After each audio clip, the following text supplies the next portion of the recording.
This tutorial shows you how to send photos that can only be viewed once before disappearing. First, open the WhatsApp application on your Android device. After that, open the chat where you want to send a disappearing photo. From there, tap on the attachment icon, which looks like a paperclip. At this point, tap on Camera to take a new photo or Gallery to select an existing one. In the next step, choose or capture the photo you want to send. Following this, look for the One icon at the bottom of the screen.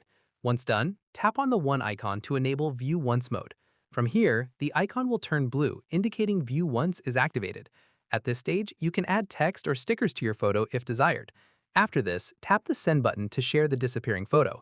Once completed, the recipient can view the photo only once, and after they close it, the photo disappears permanently. Keep in mind that recipients will be notified if they take a screenshot of your View Once photo. And that's it.